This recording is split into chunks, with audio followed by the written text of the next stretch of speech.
Hey everyone, welcome back to Week Ahead Astrology Breakdown. I'm Matthew Oliver from Stillwater Alchemy, and this upcoming week has a lot to do with communication. There's a lot of prominent aspects with Mercury. A lot of things are shifting. We are entering Virgo season. We have the Virgo new moon. Mercury ingresses into Libra. So lots of shifts. So it's going to be a good week to really see how a shift in your mindset or staying on top of your mental health practices, whether that's meditation or yoga or breath work or journaling, whatever that is.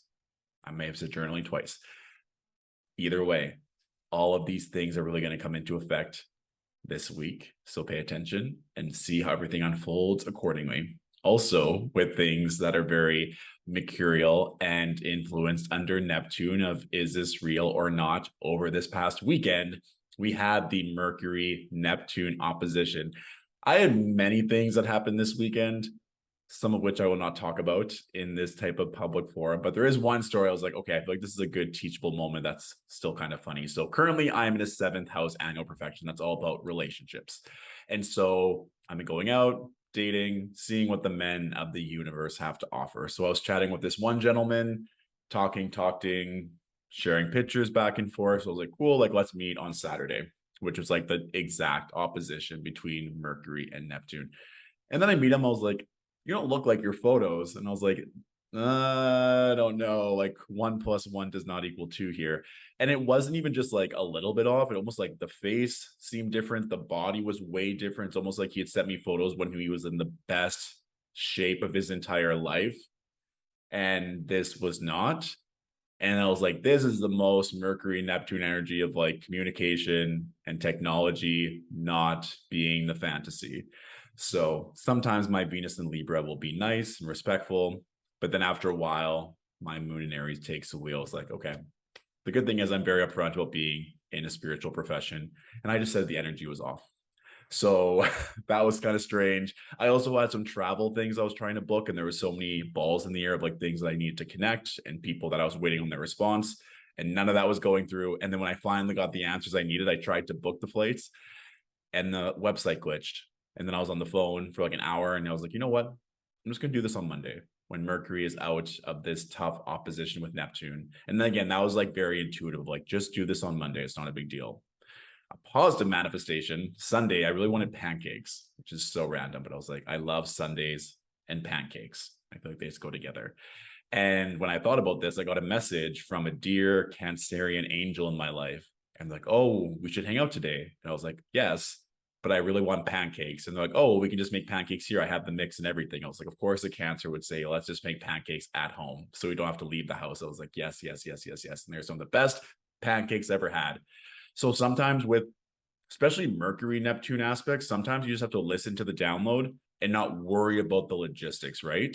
Or sometimes when even everything is planned out, sometimes Neptune is like, tee just kidding. So a lot of times these transits, you just kind of have to understand what's coming through and then understand that they're not going to last forever. That clear communications or things can unfold nicely, or that you might just be given blessed pancakes and you just take that side of the transit and enjoy it nicely. And also too, Mars entered Gemini. So remember, we're going to be in that energy until March of 2023. So looking at the whole sign house in your natal chart ruled by Gemini. People always ask me this question in the comments in life. What if I don't have a house ruled by Gemini? If we're using whole sign houses, you're always going to have one of your 12 houses ruled by Gemini. So you can take a peek there. I think I'm going to do a video. So I'm going to release it next week, breaking down Gemini in each of the whole sign houses based on your rising sign. And that way you can have a bit more depth and understanding of how you're really going to work with this Martian energy over the next several months. Okay. Okay, so let's jump in to the astrology and see what is shaking for this week. So we are starting off on Monday, August 22nd, 2022, all those twos in a row. So the thing with Monday, it's the final full day of Leo season. So whenever the sun or any planet for that matter is at 29 degrees, it's really usually a culmination of this energy. So there might be something in the house that is ruled by Leo in your chart that's going to be culminating today, or a big lesson, or even just an overall vibe of what you've been learning over the past 4 weeks, really manifesting. Another thing that's really nice on Monday is that the moon is in her home sign of Cancer, making a square to Jupiter. So this might just be really trusting your intuition, really trusting your instinct. What is it that feels good? There might be a lot that's being thrown at you in a good way, or just there's a lot of things on your plate, and really just making sure that you're being taken care of, right? The moon representing our body, our health, our well being, making sure that even if there is a lot going on, you're taking a step back and saying, am I getting the nourishment, the nutrition, the rest, the support that I need right now? And if you are maybe feeling a bit tired or fatigued or anxious, taking care of those matters first, because it's going to be harder to receive the energy of Jupiter and the blessings and the expansion if you're not really feeling too well. The one thing I will say is that we also have this really powerful Mercury-Pluto trine. So this is really nice too, because Mercury can represent, like we know, communication, technology, but also commerce and business. So there might be some really good business negotiations, some big deals that come through, especially with this whole 29-degree sun in Leo energy. It might be something where you're put in the spotlight or something where you can showcase your talents. Again, this would also be a really good day to send out, let's say, an email newsletter to your following or to your clients, posting stuff on social media. Maybe you want to edit your website or anything that you can do to promote yourself or to launch or something that you can just really showcase, promote, or put out there, something around your knowledge or energy. Or even if you have to send emails, like let's say you're wanting to propose something or collaborate, Monday would be a very, very strong day for that. But remember, first and foremost, make sure that your body and energy levels are correct. So that would also be just making sure that you're eating really well over the span of this week, but especially Monday, making sure that you do not, let's say, skip breakfast, or making sure that you're putting in the proper nutrients in to utilize these energies. And I will say this Mercury Pluto trine, it's pretty exact on Monday, but we're still going to be feeling that all week. So really noticing where your mind may be running the show or holding you back. And if you can switch the narrative, switch your mindset to empower you or to search for greater truths. And it can even just be a simple manifestation of you now see that all of your hard work is paying off, or that there are certain things that are coming easily to you, or that there's just a massive breakthrough that has happened that's allowing you to stand in your power more. So lots of different manifestations, but just know this is a really good time, especially for those of you who are a Virgo rising or Gemini rising, given that Mercury is your chart ruler. Take advantage of this energy, okay? And also now it's something to note that Mercury has entered into its pre-retrograde shadows. Again, we do not fear this, but it would be a really good ample time at some point this week to back up all of your electronics. So do that sometime this week, ideally, okay? Okay, Tuesday. So Tuesday, here's the thing. The moon is at 18 degrees of Cancer, and now it's making that applied opposition to Pluto. Whenever we have that kind of moon-Pluto opposition, it can reveal really intense emotions or things that are from our subconscious coming to the surface. Given that Cancer is a very loving and sometimes codependent energy, or just wants to nurture something or have someone nurture them, if you did not heed my warning from Monday, and let's say you keep burning your body out or you keep running on empty, you may feel it's like, I'm so exhausted, I'm so drained, I wish I had someone taking care of me, or it's like, why do I have to do everything myself, or why can't this be easier? It might overflow and just erupt. So I want us to just understand where we maybe need more of those lunar themes to support us, or it might just be whatever houses in your chart are ruled by Cancer and Capricorn, to just realize where maybe your emotional state needs some extra attention. The good way to use this opposition is to say, okay, this is how I'm feeling, good or bad. One, now I know how this feels. So if I'm on the opposite end, I know that is either in alignment or not. It's like when you do get sick, you're like, I knew I wasn't doing the right things. I wasn't eating as well as I should. I wasn't prioritizing the rest and things like that. So knowing what it feels like to be sick, you can then appreciate how it feels to be healthy. Sometimes when we're feeling frustrated or lonely or upset, it makes the times when we're with the people that we love that much more blessed, and we cherish those moments more because we know how we felt on the opposite end of things. So With that, just kind of knowing how to balance your emotions and knowing what you need to support yourself. We all have different things. And if you need support, if you need help, be sure to ask for it. Okay. We're still receiving some of these blessings from the Jupiter moon square. But again, like I kind of said yesterday, it's going to be hard to receive or even understand the kind of blessings or opportunity if we're feeling overwhelmed or burdened by our emotions from a subconscious or even self-sabotaging place. So just be mindful. Another really beautiful energy of Tuesday is we start Virgo season. So happy birthday to all of our beautiful Virgo angels out there. Also, a special shout out to all of our Virgo risings. Now that the sun is in your first whole sign house, it is a really beautiful time to shine, to put yourself out there, to be seen, or just feeling happy and that things are going your way. So lots of great energy to come. And I will say this, be very mindful of where you receive your astrology knowledge in general, including myself. The only real social media app I've been using over the course of the past few months is Twitter. And I just see so many like doomsday tweets about like, oh, the rest of the year is terrible. Mars is going to be retrograde, this and that. Are you anxious? Are you stressed?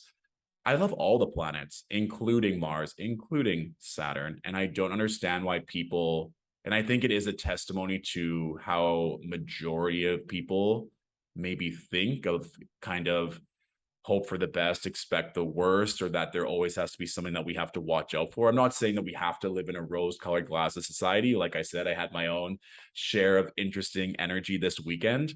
But if your baseline frequency, mindset, way of operating is high, those little moments that are maybe not as pleasurable aren't catastrophic. It's just more so that you see how you flow in those times of contraction and you have the tools to bring you back into a place of alignment, right? So if you're on social media and you're seeing a lot of this content in general, whether it's astrology or human design or whatever it may be, just be sure to check back in with your own intuition. Because I also feel sometimes with like the moon and Pluto, if we give away our power and control, which is very Pluto, then we're going to be affected emotionally, naturally, right? So this can also be an energy too. Now with Virgo season starting, Virgo being ruled by Mercury, really seeing how our thoughts, our energies, our emotions are being dictated or balanced by forces that are powerful or forces like we feel like we don't have any control over. That's something as well that maybe you could journal out or see what's coming through as we begin Virgo season and navigate this energy for the next 30 days. Okay. Beautiful. So then when we move to Wednesday, we're still kind of coming off the heels of this moon Pluto opposition. So Tuesday, Wednesday, depending on your time zones, just be very aware that this energy is happening. I will say if we literally move this an hour later, we now have the moon in Leo. So Wednesday, Thursday are both really strong days. Very, very strong. And that's because we have the moon in Leo making a trine to Jupiter and co-present Venus. So for all of you who are wanting, let's say, to get pregnant or you're trying to get pregnant, Wednesday, Thursday, very fertile days. So if you're trying, that is a green light. Also, in terms of fertility, that means also creativity. And we're now in this balsamic moon phase. So what that means is we're in the 2.5 day period before the new moon in Virgo. So this could be a great time to go inward or to just spend quality time with the people that you love and see what's coming through. Also be a great day if you want to get maybe some Reiki or some spiritual work or some physical healing like a massage, chiro, acupuncture, whatever that is. Just really giving your body some love, that moon Venus energy, some pleasure.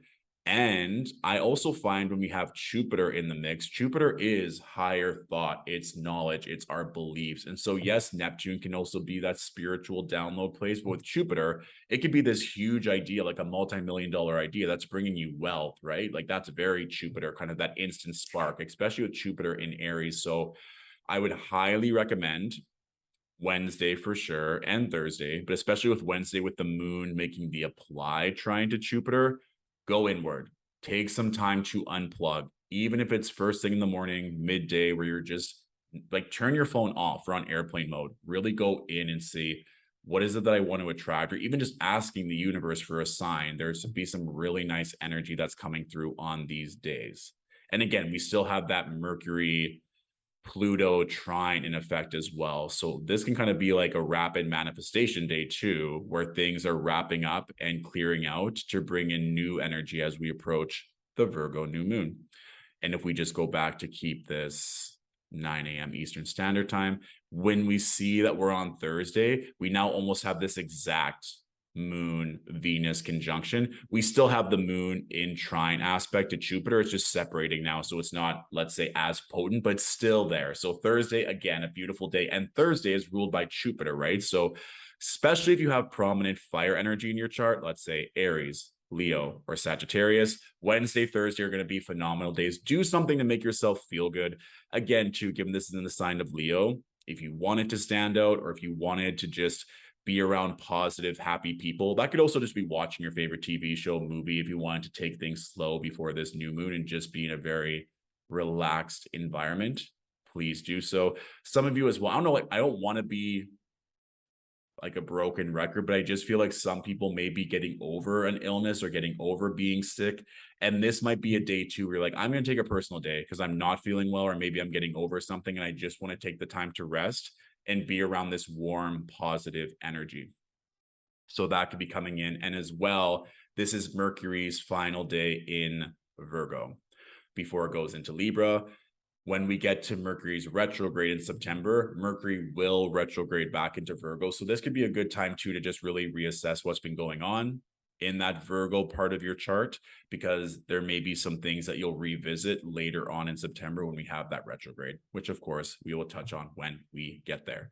So now we are on Friday. So Friday, we see that we now have Mercury in the sign of Libra. What's really nice here, like we said at the start of this video, there's a lot of things to do with communication, a lot of aspects that Mercury is making. So for the rest of the week, Friday, Saturday, and Sunday, Mercury is making that trine to Mars in Gemini. So this is a phenomenal energy for networking, communicating, collaboration, a lot of these things accelerating. So we just had Mercury making a trine to Pluto for the first half of the week, and now things might be moving quite rapidly, or ideas are flowing, or you're talking and getting excited about something, or commerce, or whatever that may be, like negotiations that may all be coming through by the end of this week, moving into the new moon. And so it might happen before the new moon, it might happen after. These ideas might come through. And again, like, let's say you went inward with that moon Jupiter energy on Wednesday and you're like, oh, I want to do this, or I want to reach out to this person. And again, it doesn't have to be about business per se. It can be about love. Like if we're talking about a Mercury Mars, it could be like, oh, I want to shoot my shot, especially with Mercury and Libra. It's like, I want to connect with this person. I want to be able to go on a date, set up a weekend away. These can all happen quite quickly. So be open to your best possible outcome. Make sure you are very clear with your words. Say exactly what you mean so that all parties, including your subconscious, know what you want, and you'll be good to go. The one thing I noticed on Friday as well, this Moon Venus conjunction, but then they're both in opposition to Saturn. So this is really being authentic to me. Like with any fixed sign, authenticity, honoring your word is quite important because they're very loyal to that mindset or to that notion or to that lover, whatever it may be. And so with that, for me, especially now with Mercury making a trine to Mars, it's like finding your authentic voice. What do you stand for? What do you desire? What are you calling in? Not being wishy-washy or not wanting to placate others. Truly, what is it that you want in love, in career, in finances, in your home and family, whatever that is? Getting clear on that so that when we move into this new moon energy that we're going to have on Saturday, August 27th, you know exactly what it is you need to do. You know where there might be some delays or where things need to be cleaned up or where you need to seek out advice. This is all available to you, okay?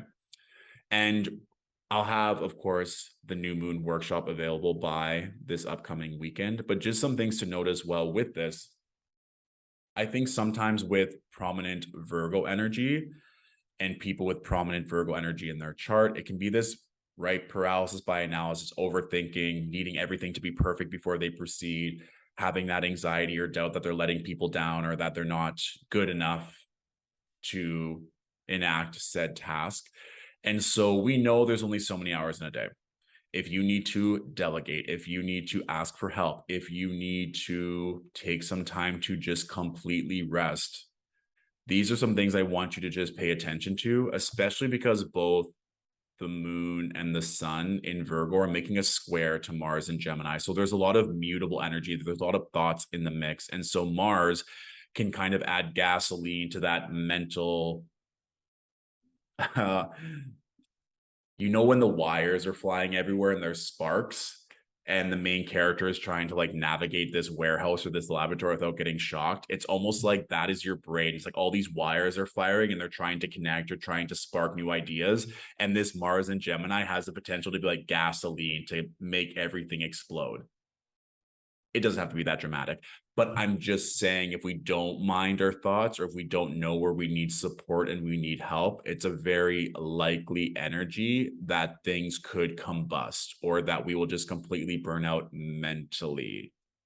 The good news is here, given this is a lunation ruled by Mercury, we do have a good Mercury-Mars trine. So what was I saying before? With this air energy, using your thoughts, using your words to alleviate stress, to alleviate the load. And also too, I find with Virgos, their mission or how they want to serve and how they want to make the world better, whether it's through service or comedy or a startup company or through healing or whatever it is, they're very devoted to that. And sometimes it can overrun other areas of their life.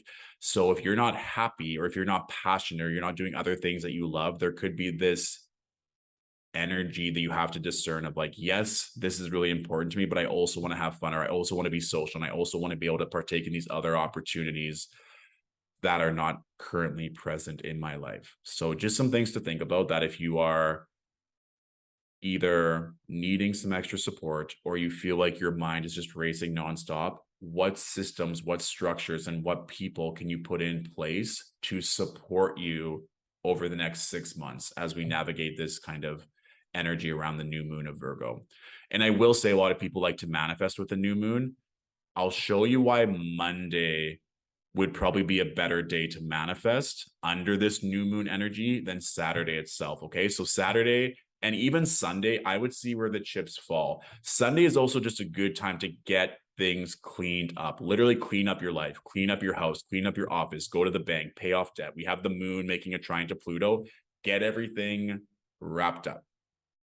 And just see what's coming through to the surface as well, seeing if there are any of these stressors, seeing what comes through in the subconscious through the dreams, right? We have the moon opposing Neptune on Sunday, which is why I would kind of put off manifesting and doing any kind of intense ritual work off until Monday. And I'll show that in a second. But I would just kind of see what's coming through, see if there's any doubts or fears or limiting beliefs that are coming through as you're examining this new moon energy. And part of me thinks that this might have the feeling of like a full moon, where it's like that kind of moon over, or that hangover that you feel after a major lunation will happen.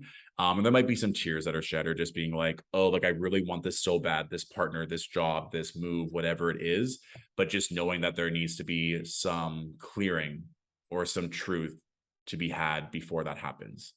And to leave us off on something sweet and something to look forward to on Monday, we have the moon in Libra making a conjunction to Mercury. The moon is making a trine to Mars, and we have that aspect, the opposition to Jupiter. So this is just so much better of just like speaking things out, writing things in your journal, visualizing that. And we're still under the new moon energy, right?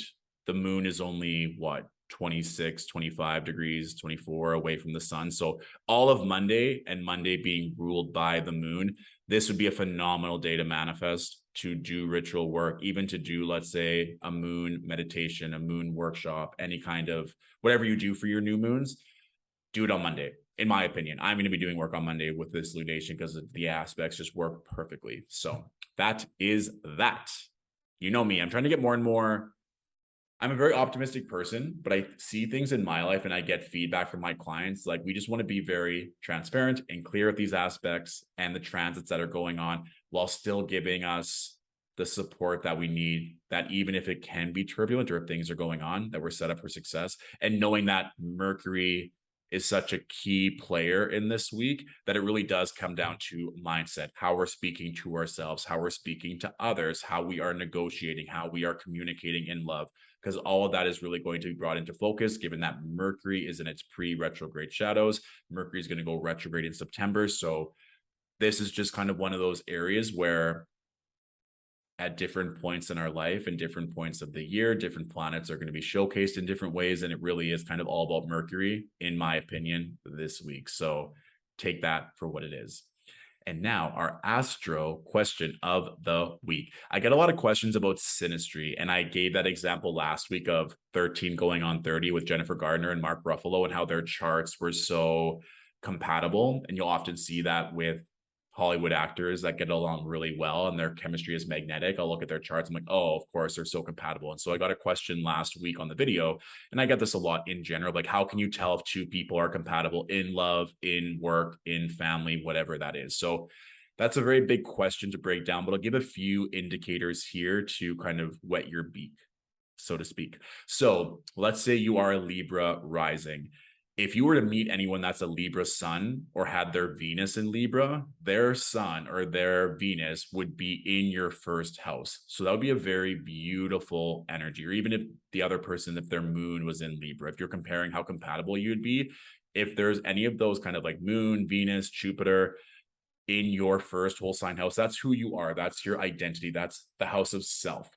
So having nice synastry in your first house is always going to be beneficial. So that's a nice check mark, especially if you're looking for love or even like sex. Venus, Mars, the moon, if that person's planets have the same sign as your rising sign, great synastry, number one. Number two, let's say you are a Virgo sun and Capricorn moon. So if you found the opposite of that, if you found a Capricorn sun with a Virgo moon, it's like you're being mirrored. And so you would both be able to understand each other on an emotional and spiritual level. And this is another question that has come up before, and I'll probably do a more in-depth version of this, but twin flames, if you think about twin flames, it is kind of that mirroring of energy. And so one way that can manifest in astrology that people believe to be true is if your sun and moon signs are the opposite of what you are. As a personal example, I love Lady Gaga. I think she's incredible. Lady Gaga is an Aries sun and a Scorpio moon. I'm a Scorpio sun and an Aries moon, and I'm just enamored with her. I think she's amazing, period. So that's a good energy of like, I'm just super enamored and super in awe and respect of her work as an artist.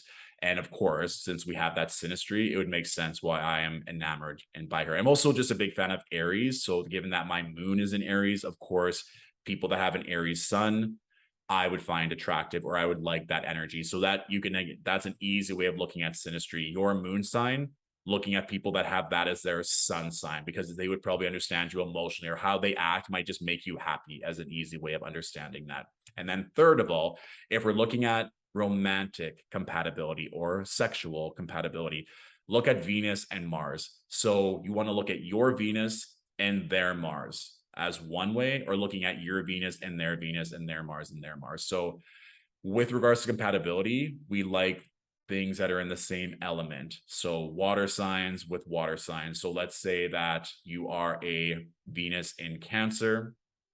Let's say that the person's Mars is in Scorpio. Venus in Cancer, Mars in Scorpio, that's great synastry. We would predict that that would be very nice connection. Or again, if it was Venus in Cancer and they had Venus in Scorpio, again, we're still in the water element. That would be really nice.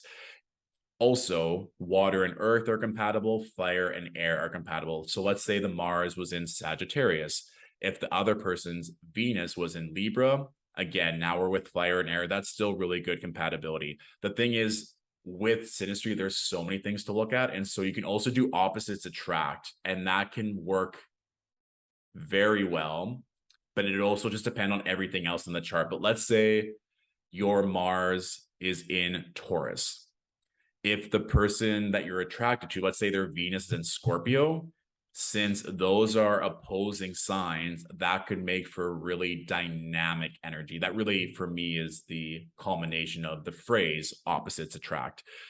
So So a few different work with that. And naturally, too, let's just say you're friends with someone or you have a lover, just look at your two charts and look at Venus and Mars if you want to see how you get together romantically, or the moon and how that connects to your natal moon. Naturally, you just want to look at the element, water, earth, fire, and air, seeing if those are compatible, seeing if there's other placements in your chart that work well. And again, there are courses and books on synastry, but I just want to give a couple that I found to be useful that are very easy to introduce. I'll recap them as well in the description of this video, and that way you have the video of me talking about it, and then it's written as well of just to start to play with this. Or like I said, if there are certain celebrities or certain artists or certain public figures that you're really enchanted by or really attracted to, looking at their chart, that's all you have to do. You can literally just type in like Jennifer Lawrence natal chart, or Reese Witherspoon natal chart, or Idris Elba natal chart into Google, and it'll literally show you. And sometimes we don't know the celebrity's birth time, so you don't know their rising sign, unfortunately, but everything else will be there for you, especially if they're of huge prominence or celebrity. Okay. So of course, if there's any follow-up questions to that base synastry question, let me know. I can do a more follow-up version of it if there is specific questions around that. And of course, any questions about the week ahead that we just discussed, or if you want to share any of your own stories of a Mercury-Neptune opposition that happened this past weekend, let me know. I'm always super curious to hear how this manifests in your life. Aside from that, have a beautiful week. Enjoy Virgo season. Enjoy this beautiful Virgo new moon. Happy birthday to all my Virgo angels watching, and I'll talk to you next week. Bye.